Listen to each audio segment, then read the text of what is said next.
Hi everybody, welcome. My name's Dave. Thanks for joining me.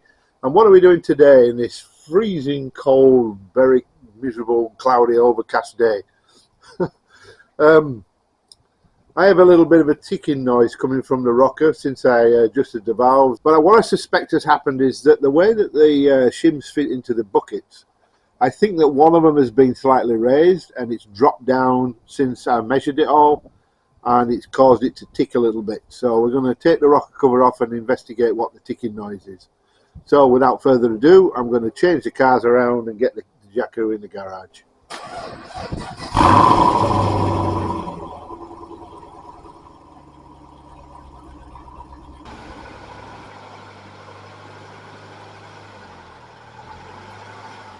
I need to have a bit of a tidy up in here. I'm currently waiting for Rob to move out so I can do that, but who knows when that will be. But I'm going to gut this place. Let's get on.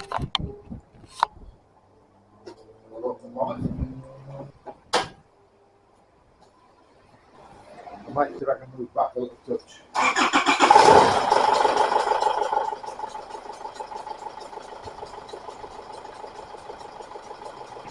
That should be a bit warmer. I think I must have been in Australia too long because I'm bloody frozen. I've never been so cold. It's 10 degrees. That's the summer in Britain. Anyway, I'll put you in here for now. It's a good place to be.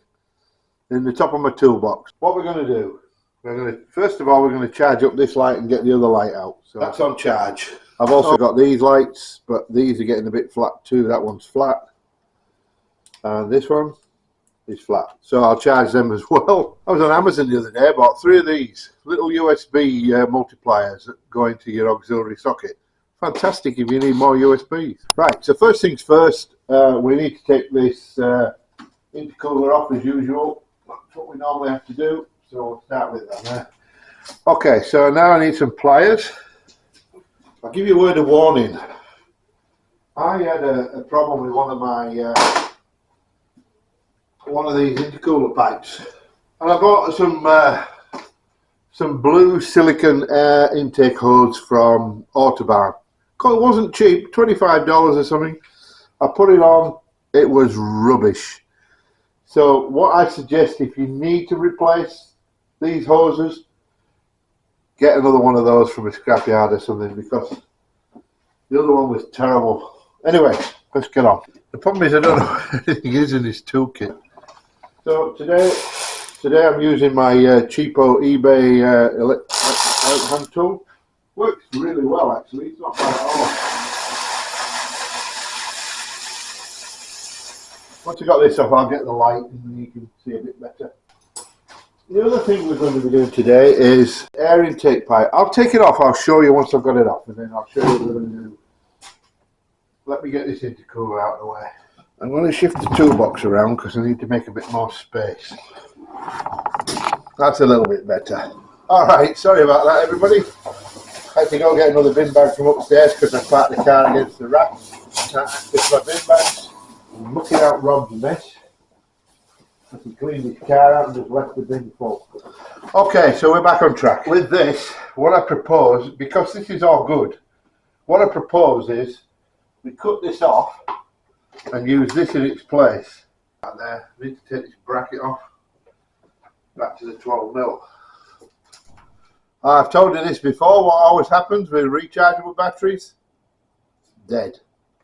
Luckily I've got a second one. Right. Okay, I've got the plastic cover off, and now I'm going to take off the sponge cover that nobody bothers with. Put that down there.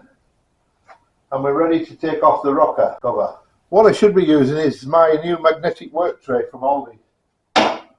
Hopefully we can catch some nuts and bolts before they fall down. Everything's on charge, but I've got a work light. This is a King's work light. I got this free with the purchase, and it takes ordinary batteries, so that should be good. So we'll use this for now. Right, let's get the rocker. Oh no, I'm going to take off the high pressure oil pipe first. Don't forget that if you're doing this job, you'll need to get yourself a 27mm open-ended wrench to get the high pressure oil pipe on and off. Oil pouring at the top, need to get a cloth in there. I need a cloth. Oh, by the way, I fixed one of my hydraulic jacks. It took 300 millilitres of hydraulic jack oil.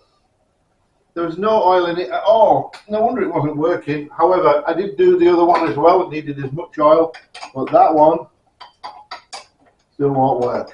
Having oil-fired injectors is a good idea when they work. By God, they're messy when you want to take them apart. There's oil pouring out of that. There's going to be oil pouring out of this. I don't know why I'm not wearing my gloves. Okay, we've got the high pressure oil pipe out. That's good. Just going to wrap the ends up because it's pretty oily. It's always pretty oily, this thing. There you go, high pressure oil pipe. You've got to make sure you don't lose the O-rings. The top one's not so bad because we've taken the rocker cover off, but the bottom one, you don't want to lose that unless you've got replacements. And they're Vuitton O-rings, not ordinary O-rings. We made a bit of a mess, but it's not too bad. Alright, so that saved my hands a little bit. Right, next job, rocker cover. That'll be the 27mm spanner.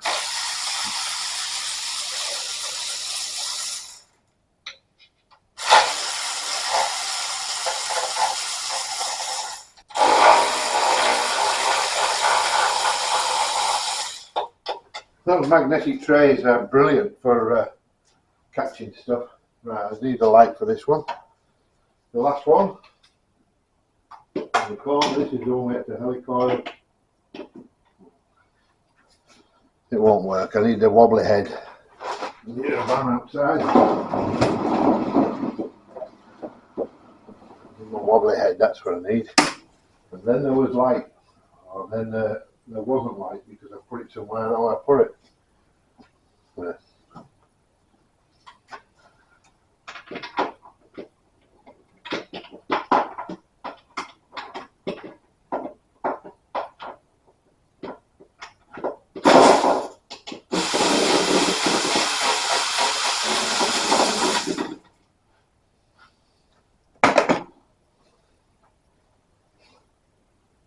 Well, it's good to see that unscrewing because we had to fix that last time. But we've only had to fix. So all the bolts are out this side, all the bolts are out of this side. Ready to lift it off. Fantastic. Right, we need a pry bar or lever or a screwdriver or something. I'll put it on well this time. Slight issue. Can't get it off. Pry bar.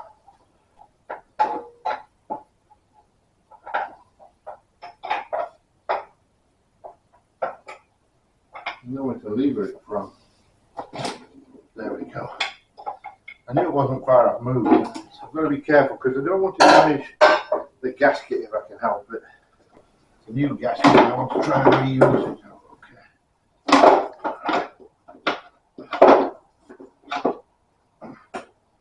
Okay. One rocker cover. Remember to take these out because they will fall out if you don't. Got to replace one of these screws. I'll replace that one. Can you see? It's got a bit of damage. Last time we had damage, that was the problem with the screw. Okay, there's a good one to replace it. First, let's see if we can get this gasket out. Because I need to clean that up and reuse it. There's the gasket out. That's in one piece. That's good. Well, the good news is all the cams look okay. So what we need to do now, we need to check the clearances. I've got my feeler gauges out. So to give me a bit more access, first thing I'm going to do is I'm going to remove the injector harness. That's just a little bit in the way. So that's the injector harness removed. You disconnect that plug. You disconnect the 4 injector plugs. You just got to be careful. Don't break these clips. Don't leave them too far. This is for the auto, and that's for another sensor. It's in there. I can't remember the name of that. This is broken on mine. There should be 2 prongs on there and that clips in, but mine's broken. So I keep all printed out sheets from the manual for reference, and there's my valve clearance reference. It's saying here inlet 15 plus or minus 5 millimeters, exhaust 25 plus or minus 5 millimeters. So what I need to do is I need to find a 15. Now these are new, but we should have a 15. I think it's gold coloured. Oh no, it's 25. And then 18, 10, 13. Where the hell's 15? Behind there, I think that's 15. Right, so there we go, 15 mil. So that's all good and well. having that set. But if that doesn't go in, we need to know the size. If it goes in easily, we still need to know the size either way. So we're plus or minus 5, so we can go 10 and 20. Okay, so let's get them out as well. So that's 25, that's 13, 5, 8, 10. And now we need a 20, 28, 20. We know the gold one's 25, that's 18, so it'll be the next one, 20. So what we do is we put them out like that, and then we just get a socket that fits that and then nip it up. So they're solid now, so I can use all 3 of those. Make sure they're clean. So there we've got the 3 feelers. I bought this specific set. It was cheap on Amazon, but I bought it because it's got multiple different sizes around what I need. So we can check this one. So that's loose, and that's loose. They're both loose. So I think what I need to do is I need to just make this a little bit easier for myself. Just put them at 90 degrees so I can use them a bit better. Actually, I've just used the 10 instead of a 15. So I'll use the 15 now instead.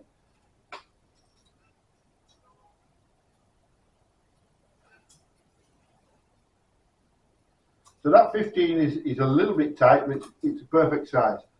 But the one next to it is flopping in. Now if it's 20 and more, that could be the issue. It's not though. It's still a bit big, but the 20 won't go in. So that's not too bad. So it isn't that one. So we'll say that's 15 and so 1, 2, 3, 4. 3 and 4. We'll write it down on the bit of paper. So that one is 15, that one is 18. So they're good. This is the inlet side. Of course, it could be one I haven't checked. It could be one I haven't done anything with that's causing the issue now. Of course, these things can happen. So let's keep going. What we need to do now is turn the engine over a bit. If I remember rightly, it's something like 24 mil. Let's give it a go. Let's put this 17 to one side until we need it. We need to get out it's a bad place for spanners, this. We need a 24 mil socket. Have I got one in here? No, I only got 22. Right, I've got one in the bag in there, but I'm not getting them out, so I'll use one of those. So what we're doing here effectively is we're moving the camshafts by cranking the engine crankshaft bolt, and we're moving them so they point upwards. So each one that points vertical upwards, the cam lobes are pointing upwards. You can check that's off the cam, so you can check it for clearance. And that's a bit looser. Could be number 1 causing the issue. What we don't want to do is get 20 in. 20 doesn't go in that, and 20 doesn't go in that, so it isn't number 1 or number 2. I'd say they were probably about 16 or 17, so we'll write that down. It's just a rough guess, but 20 won't go in, that's the main thing. So we'll put 17 for both. I could measure that, but I just want to know that 20 won't go in. Right, so that's them. So now what's coming up next? So number 3 is coming up now. Okay, so now we can check 3. So what we don't want is 20 to go in. And 20 doesn't go in that one. And 20 doesn't go in that one. 10 goes in. That's about 15. That one's about 15. So it isn't number 3. Of course, what we want to do, we want to find a loose valve, because that makes it easy to fix. The problem is, if it's not a loose valve, what is it? Of course, we don't want it to be a bearing or something, you know, in here. And it could be a bearing.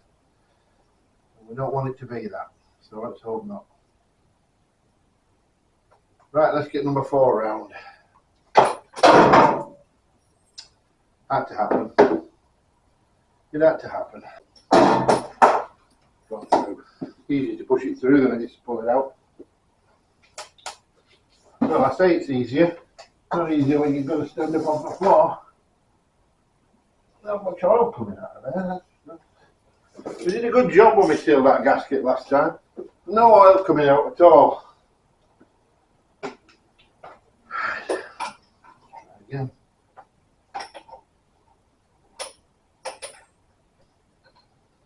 I think I taped these up last time to stop it doing that, didn't I? If it does it again, I might do that. Because it's a little bit more awkward on this one, what I'm going to do is, so let's move these blades a bit.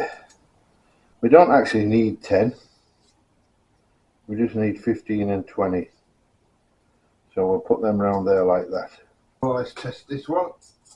What we'll do is we'll try 20 first. And it doesn't appear to be going in on either of them. I'll put them down as 16s or 15s or something because they're quite tight on 20. So that means there's no problem at this side, so the problem could be on the other side. It's a little bit more awkward to get in here, but you can get in. If we don't find one on the exhaust side, we've got a problem and we've got to discover what that problem is. I'm going to put them away because I don't need them anymore because it's not that size, is it? It's 25. So 25 and 20 will work well. Now, of course, I never adjusted these when I did it last time because they're really awkward to do. I probably should have, but I didn't. So if there's a problem here, it's not my fault. My problem to fix, but it's still not my fault. And 25 fits in that one nicely. And it fits in that one nicely. So I don't think it's them two. So I think they're both about 25, maybe 26. I think what I might do is get rid of 20. I might just move 20 out of the way for now. I'll leave it sticking out a little bit, but because if 25 goes in, I don't see the problem. Now I'm going to find some tape, I think I'm going to drop it. So what the problem is this keeps coming apart, so a bit of tape won't go amiss on that. Just need a bit, something to hold it together, and this loom tape is perfect. I've got plenty of it. Well, that didn't work. Oh, 2 would have been enough, but it wasn't. I'm glad I have a garage because it's bloody miserable out there today. I can hear it raining. Nice to be able to work inside without having to. Of course, when Rob's moved out, it'll be even better because I'll have more space again. So number 1 is pointing vertical, so let's give that a go. That fits. 30 doesn't go in, it's fine. I don't think it's loose enough to be causing the knock in the tap, but it still needs adjusting.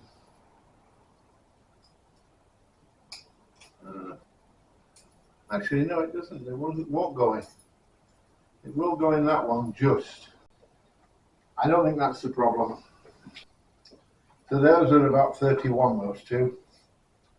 So we've just got number 4 to do. And if there's not number 4, then I'm looking at other things. It's not a rocker. Could be a bearing. Might be the turbo even. It'll do a lot more strain than it was. Not the turbo.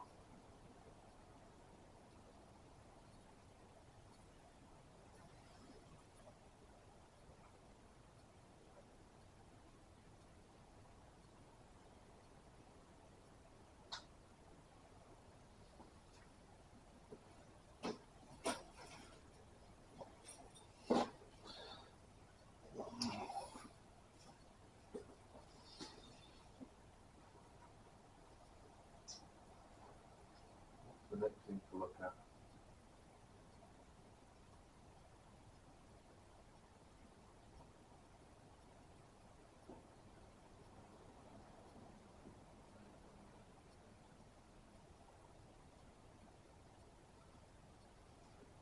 It's not loose, I'm not going to do anything. It's not.